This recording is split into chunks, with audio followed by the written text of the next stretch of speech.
వాస్తవంగా గోమాత హిందువులకి గోమాత ఎందుకు అయ్యింది అని అంటే, పూర్వం పార్వతీదేవి చాలామంది ఆడవాళ్ళు అంటూ అనేది ఒక శాపం ఉంటుంది.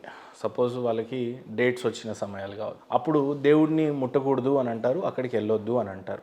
అట్లాంటి సందర్భంలో అదొక పాపం లాంటిది, తెలుసో తెలియకో అయి ఉంటుంది. రెండవది, వీళ్ళు అనేక రకమైన ఏమన్నా పాపాలు చేస్తుంటే దానికి విముక్తి కూడా ఏదైనా ఉండాలి అని అంటుంటారు. అదేవిధంగా అసలు మనిషి చేసిన పాపములకు ఏదన్నా ప్రాయశ్చిత్తంగా లేదా దానికి బదులుగా ఏమైనా ఉన్నాయా అని పూర్వం పార్వతీదేవి శివుడిని అడిగినప్పుడు శివుడిచ్చేటువంటి బదులేంటి అని అంటే, అన్ని దేవతలు అన్నీ కలిపి గోమాతలో ఉంటుంది కాబట్టి మీరు గోవుని పూజించడం కనుక జరిగినట్లయితే ఆ పాపం నుండి కొంత విముక్తి ఉండే పరిస్థితి ఉంటుంది అన్నట్టుగా ఆచరణలో ఉంది. దానివల్ల గోవుని అందరు దేవతలు వెళ్ళి మొక్కినప్పుడు శివుడు కొంత వాళ్ళలోనున్న పాపాలు పోతుంది అని చెప్తూ గోమాతని హిందువులు కానీ సనాతన ధర్మాన్ని పాటించే ప్రతి ఒక్క వ్యక్తి కూడా గోవుని మాతగా చూసే ప్రయత్నం చేస్తూ ఉన్నారు. అందుకని గోవుని తినడం కానీ వధించడం కానీ జరిగినప్పుడు వాళ్ళ మనోభావాలు దెబ్బతింటున్నాయి కాబట్టి దేవుడే ఆవుని మాతగా దేవతగా కొల్చారు. మిగతా ఏ జంతువుల్లో కూడా లేదు కాబట్టి మీరు మేకని కానీ ఇంకా ఇతరత జంతువులు తింటున్నప్పుడు ఏ రకమైనటువంటి బాధలు లేవు. స్వయాన దేవుడే అన్ని దేవతలు కలిసి ఉన్నటువంటి జీవి ఏదన్నా ఉంది అని అంటే ఆవు అని అన్నారు. అందుకని హిందూ సోదరుల మనోభావాలు చాలా బలంగా నాటుకుపోయాయి. అందుకే చాలా మంది గోరక్షణ చేస్తూ ఉన్నారు. ఎక్కడైనా ట్రక్కులో పట్టుబడతా ఉంటే వాళ్ళని దండించడం లాంటివి చేస్తూ ఉన్నారు. సో ఇది వీళ్ళల్లో ఉన్నటువంటి నా సందేశం ఏంటంటే, మీ ద్వారా అట్లీస్ట్ చూస్తున్న ముస్లిం సోదరులకు కానీ ఎవరెవరైతే హిందువులు కూడా కొంతమంది తింటారు అని నాకు తెలుసు, ఆ సోదరులందరికీ నేను అడిగే రిక్వెస్ట్ చేసే ఏంటంటే, సంస్కరణలు నిజంగానే చట్టబద్ధమైనవి తెచ్చే ముందు ప్రభుత్వాలు ఖచ్చితంగా గోమాంసాన్ని మీరు తినకుండా ఉంటేనే మంచిది అనేది నా యొక్క రిక్వెస్ట్. ఓ విషయం అండి, యాక్చువల్లీ ఇప్పుడు ఒక మహేందర్ తనకున్నటువంటి పొజిషన్ మీద ఇలా అప్పీల్ చేస్తున్నారు. ఈరోజు దేశ ప్రధానమంత్రి అప్పీల్ చేయొచ్చు, అవునా లేదా? ఒక క్లియర్గా ఒక అప్పీల్ చేయొచ్చు. నిజంగా చెప్పాలంటే అసలు ఇక్కడ ఈ వధ జరగకుండా ఆపేట సిస్టమ్ కూడా రావాలి, లా కూడా రావాలి, అవునా? మనోభావాలు దెబ్బతింటున్నాయి కాబట్టి. కానీ ఇక్కడ భారతదేశం నుంచి ప్రపంచంలో అతి ఎక్కువ ఎక్స్పోర్ట్ జరుగుతుందో భారతదేశం నుంచి. అది కూడా ఎక్స్పోర్ట్ చేసిన కంపెనీస్ యొక్క ఓనర్స్ ఎవరు ఉన్నారు అంటే మళ్ళీ చూసుకుంటే మన హిందూ సోదరులే ఉన్నారు. గతంలో చాలా మంది ముస్లిం సోదరులు నేను ఇంటర్వ్యూ చేస్తున్నప్పుడు మీరు చూడండి, గూగుల్ చూడండి, హిందూ కంపెనీలే ఎక్స్పోర్ట్ చేస్తున్నాయి అని చెప్పారు. కానీ అథెంటిక్గా ఏదన్నా డాక్యుమెంట్స్ కానీ ఏమైనా కంపెనీ పేర్లు కనుక తెలిస్తే ఖచ్చితంగా అలా గేట్ ముందైతే లించునే ప్రయత్నం చేస్తాను. మీరు స్టడీ చేయండి, కాబట్టి మీకు దానికి సంబంధించిన ఇన్ఫర్మేషన్ ఇస్తాను. అయితే ఇక్కడ విషయం ఏంటంటే, నిజంగా ఈ విషయంలో నేను ఎప్పుడు ఇంత సీరియస్గా నేను తీసుకోలేదు. యాక్చువల్ ఇప్పుడు అంటే ప్రస్తుతం నాకు అనిపిస్తున్నది నేను చెప్తున్నాను. వాస్తవానికి అంటే ఇంత ఓపెన్గా ఇంత డైరెక్ట్గా ఒక వ్యక్తితో నేను మాట్లాడటము ఈ విషయం మీద, ఈ టాపిక్ మీద జరగలేదు. మొదటిసారికి ఇది ఎన్కౌంటర్ అయింది. సో ఇప్పుడు నాకు వస్తున్న నా లోపల ఉన్న ఫీలింగ్ ఏంటంటే, నిజంగా ఇంతమంది మనోభావాలు దెబ్బతింటున్నాయి కదా, ఇప్పుడు ఈ గోమాంసం తినకుండా నేను ఉండలేనా? ఖచ్చితంగా ఉండొచ్చు కదా. సో ఇప్పుడు నేను ఈ సమక్షంగా నేను తీసుకున్న నిర్ణయం ఏంటంటే, ఈ రోజు నుంచి గోమాంసం నేను తినను నిర్ణయం తీసుకున్నాను నేను. Thank you so much. ఎందుకోసం అంటే నా సోదరులు, థ్యాంక్ యూ, వెల్కమ్. ఎందుకంటే నా సోదరులకు మనోభావాలు దెబ్బ తినకుండా ఉండడం కోసం నేను ఈ డిసిషన్ తీసుకుంటున్నాను. అయితే ఇప్పుడు మీరు అడుగుతున్నారు కదా అప్పీల్ చేయమని చెప్పేసి, ఇక్కడ నేను చెప్తున్న విషయం ఏంటంటే, ఖచ్చితంగా మనం ఎవరితో అయితే కలిసి మన జీవితం గడుపుతున్నామో వారి మనోభావాలు దెబ్బతింటున్నాయి కాబట్టి, వారు ఇంత సెంటిమెంటల్గా అటాచ్ అయి ఉన్నారు కాబట్టి మనం దాన్ని అవాయిడ్ చేయాలి. వారి మనోభావాలు దెబ్బతినకుండా ఉండాలి. కాబట్టి ఖచ్చితంగా ఏ విధంగా అయితే నేను వెనకడిగేస్తున్నానో, ఎంతమందికి అయితే సాధ్యమవుతుందో వారు కూడా వారి మనోభావాల్ని రెస్పెక్ట్ ఇచ్చుకుంటూ వెనకడిగేసి తినడం మానేవని నేను కూడా అప్పీల్ చేస్తున్నాను. అయితే మీరు చేస్తున్నట్టుగా నేను చేస్తున్నట్టుగా దేశంలో నుంచి ఒక పెద్ద స్థాయి నుంచి ఇక్కడ నుండి ప్రైమ్ మినిస్టర్ అని అప్పీల్ చేయాలి. ఇక్కడ ఏదైతే ఎక్స్పోర్ట్ జరుగుతుందో, ఇక్కడ నుంచి భారతదేశం నుంచి ఎక్స్పోర్ట్ జరుగుతుందో దాని మీద కూడా, ఎందుకంటే ఇది నేను ఎంతైతే పరిశీలించానో ఇది రాజకీయంగా వాడబడుతున్నటువంటి విషయంగానే నాకు కనబడింది. ఇది రాజకీయంగానే నాకు కనబడింది. ఇది ఏమవుతుందంటే ఒక సెంటిమెంటల్గా ఉన్నటువంటి విషయం వేరు, రాజకీయంగా పొలిటికల్గా ఉన్నటువంటి విషయం వేరు. కాబట్టి దీని ఒక స్ట్రాంగ్ స్టెప్ తీసుకోవాలి. నేనైతే ఒక డిసిషన్ తీసుకోండి ఇప్పుడు మేము ప్రకటిస్తున్నాను మేము ముందు. Thank you so much sir. Welcome. Actually debate ఉద్దేశించి వచ్చినటువంటి మీరు క్యాజువల్స్ క్వశ్చన్కి 2 hours టైం అయిపోయింది. యాక్చువల్గా ఇక్కడ మీరు ఇంతకుముందు కూడా డిబేట్ అన్న పదం ఇది మూడోసారి మీరు వాడుతున్నారు. నేను డిబేట్ అన్న ఆలోచనతో నేను రాలేదు ఇక్కడ. పద్ధతి మాట్లాడడానికి అది తప్పితే గానీ అన్వేషణ డిబేట్ అన్న ఆలోచనతో రాలేదు. ఇంకొక విషయం కరెక్షన్ ఏంటంటే గరికపాటి గారు చెప్పారు అని చెప్పాను కదా, గోమాంసం తిన్నారు అన్నది నాకు డౌట్ఫుల్గా ఉంది. ఓకే, రాములు వారు మాంసం తిన్నారు, మాంసాహారిగా ఉన్నారు, క్షత్రియుడు కాబట్టి తిన్నారు అనే విషయం వారు చెప్పున్నారు. గోమాంసం నుంచి I'm also doubtful, maybe Garikapati గారు గతంలో ఒక వీడియోలో చేశారు. అది కాంట్రవర్షియల్ వీడియో. ఏంటంటే రాముల వారు క్షత్రియుడు కాబట్టి క్షత్రియుడు మాంసం తింటాడు అనేది ఆయన చెప్పినట్టుగా నేను విన్నాను. అది మాంసం ఏ మాంసము ఏంటి అన్నది అది వేరే విషయము.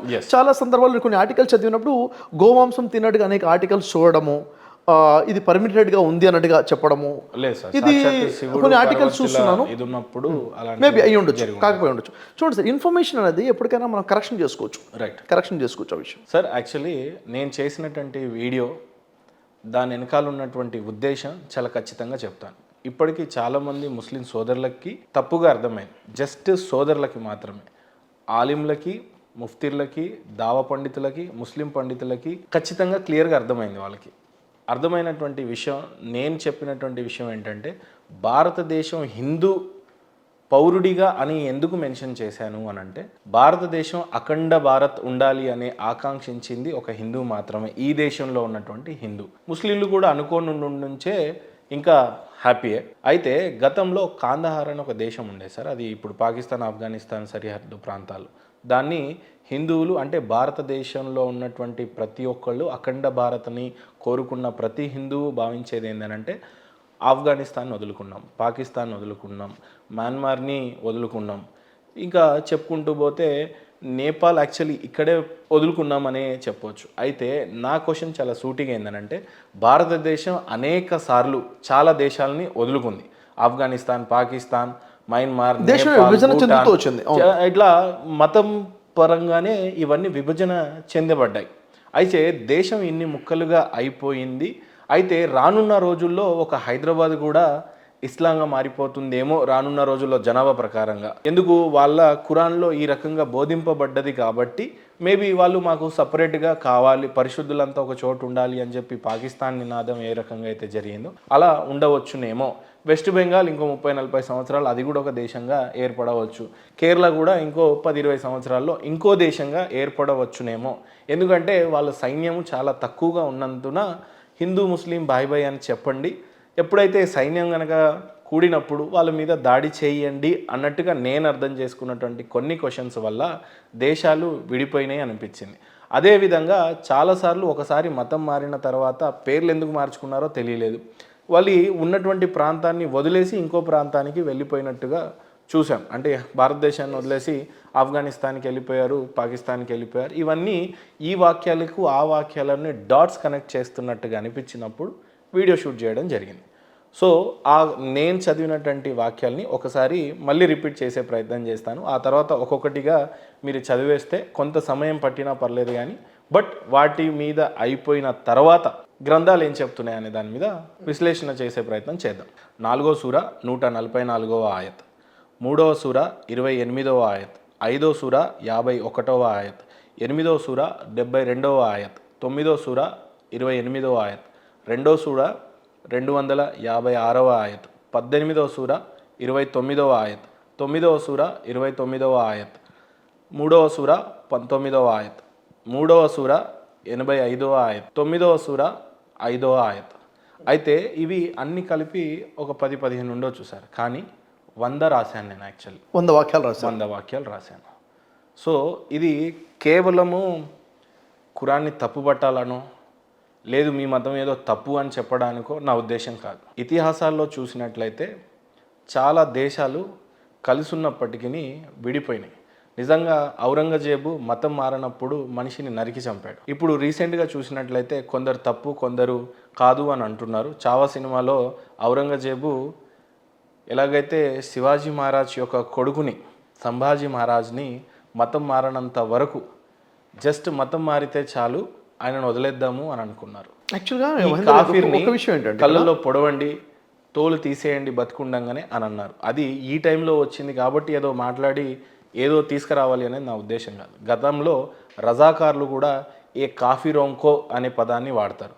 గతంలో అనేక సినిమాలలో కాదు నేను మాట్లాడుతుంది, పుస్తకాల్లో చెప్తున్నటువంటి కాఫీర్ అనే పదాన్ని వాళ్ళు అవహేళన చేయటము, మన దేవుణ్ణి మన మతాన్ని విశ్వసించారు కాబట్టి ఈ రకంగా జరిగింది. అనేకమైన రాజులు వాళ్ళ యొక్క ఎజెండా కేవలం ఒకటే అయి ఉండింది, ఇస్లాం మత స్థాపన జరగాలి అనే ఉద్దేశం మీద ఎడారి ప్రాంతం నుంచి బయలుదేరినటువంటి గుర్రాలు యావత్తు భారతదేశం చుట్టూ కేవలం మొఘల్సే కాకుండా మొఘలు ప్రాంతంలోనైతే ఇలాంటివి అనేక జరిగినాయి. ఇంకో హిస్టరీ చెప్పాలి అని అంటే సార్, ఇది నిజమే, మీరు కూడా ఎక్కడైనా మనం 1000 ఇయర్ దగ్గర ఏడిలో 1200 సంవత్సరంలో 12వ శతాబ్దంలో దాదాపుగా 10 మిలియన్ అంటే 10 లక్షల మందిని మతం మార్చారు.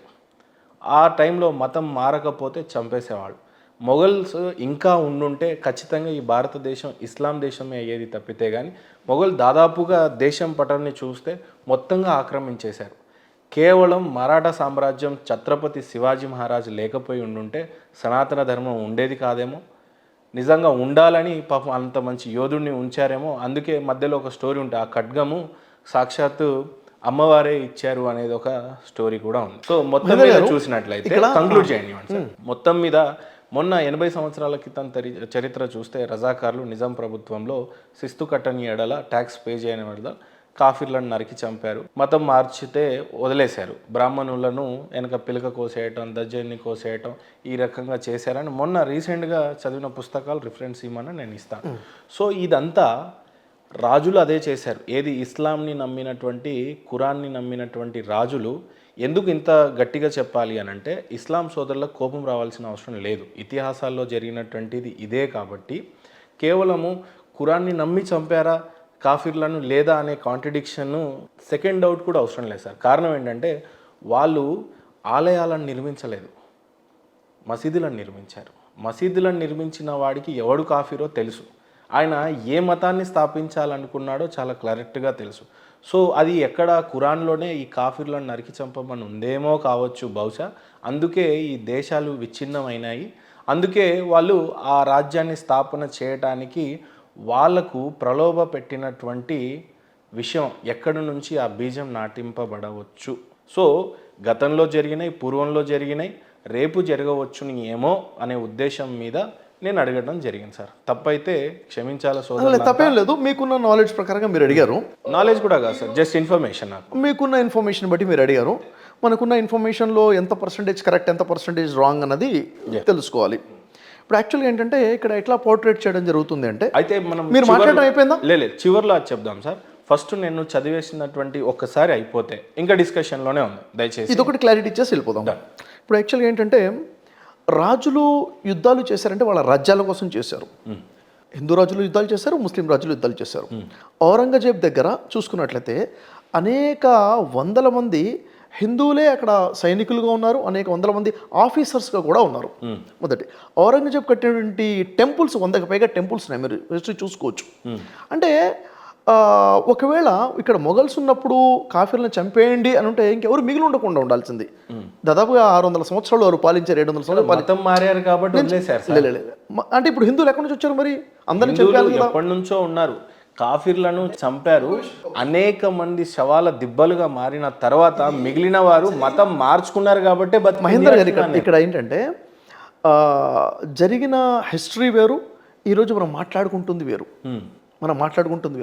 నిజంగా 6 సంవత్సరాలు కాదు, 60 సంవత్సరాలు కాదు, 600 సంవత్సరాలు పరిపాలించినప్పుడు వారు కాఫీలను చంపారన్నప్పుడు వాళ్ళ దగ్గర సైనాధిపతులు హిందువులుగా ఉన్నారు, సైనికులు హిందువులుగా ఉన్నారు. మరి అలాంటప్పుడు వాళ్ళు మతాలు మారలేదు కదా, వాళ్ళు హిందువులుగానే ఉన్నారు కదా.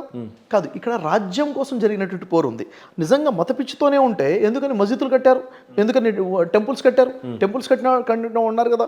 అలా అయితే హిందువులు యుద్ధాలు చేయలేదు, చేశారు. ముస్లిం రాజ్యం కోసిందే. ఈరోజు మనం దాన్ని రంగు మార్చేసి ఇది మతపరంగా జరిగిన యుద్ధమే, 2 మతాల మధ్య జరిగిన యుద్ధం అని చెప్పేసి ఈరోజు మనం చూపిస్తున్నాము. అది వాస్తవం కాదు, చరిత్ర అది వాస్తవం కాదు. రజాకార్ల గురించి ఉంది, రజాకార్ల గురించి ఖచ్చితంగా మూవీ వచ్చింది, నేను చెప్పేదండి.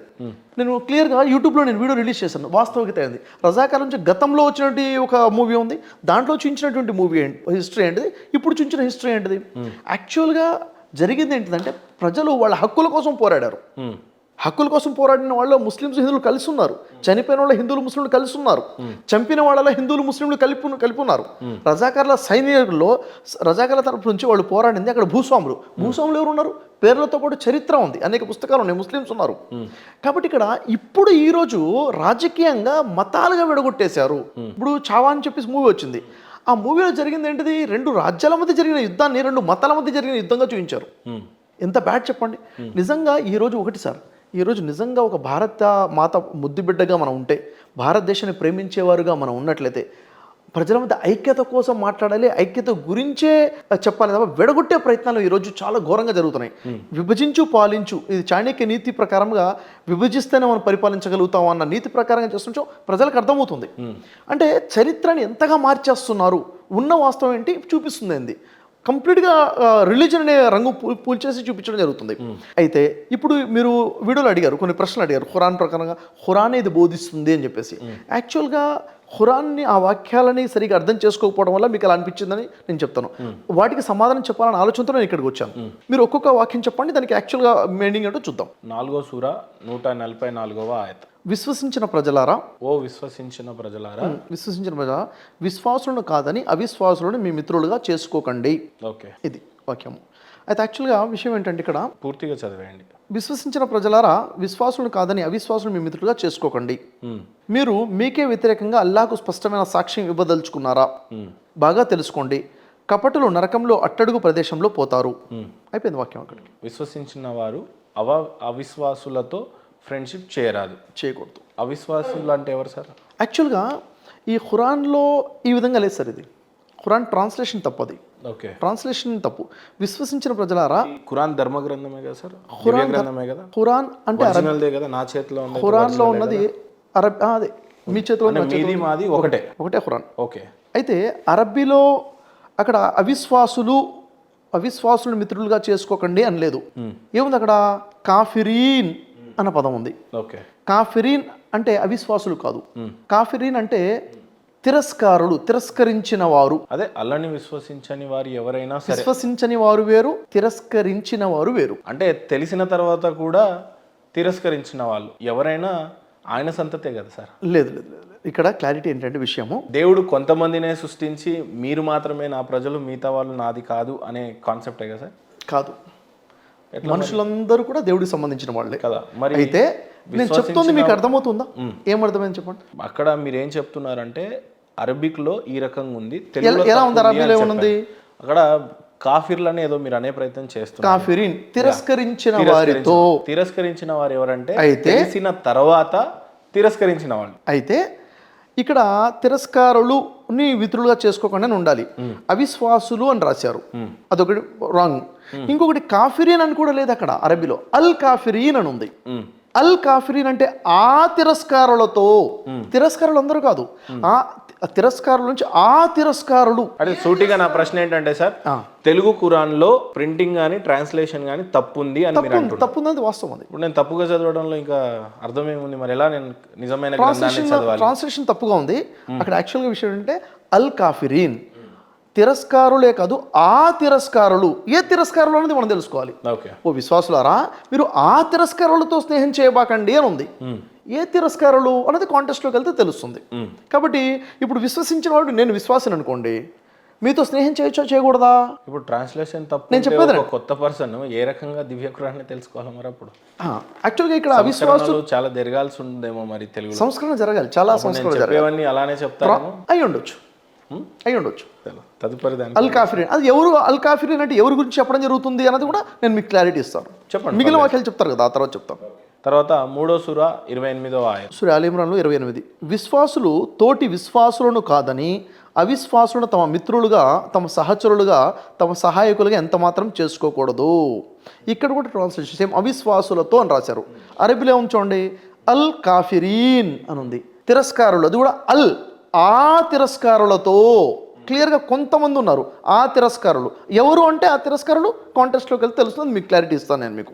ఓకే, అంటే ఇక్కడ కూడా అవిశ్వాసులతో మిత్రులుగా చేసుకోకుండా ట్రాన్స్లేషన్ 100% రాంగ్. ఇది అవిశ్వాసులు వేరు, తిరస్కారులు వేరు. అంటే ఇక్కడ ఈ విషయం ఏంటంటే విశ్వసించిన వారు విశ్వాసులు అవుతారు, తిరస్కరించిన వారు తిరస్కారులు అవుతారు. తెలియని వారు ఉన్నారు, అవిశ్వాసులు ఉన్నారు, వాళ్ళందరూ తిరస్కారులు కాదు. తర్వాత 5వ సూర 51వ ఆయత్. సూరే అల్ మాయిదా 51వ సూర. విశ్వాసులారా, యూదులను క్రైస్తవులను మీ మిత్రులుగా చేసుకోకండి, వారు తమలో తామే ఒకరికొకరు మిత్రులు. అంటే విశ్వసించిన వారు యూదుల్ని క్రైస్తవుల్ని స్నేహితులుగా చేసుకోవద్దు అని ట్రాన్స్లేషన్ ఉంది.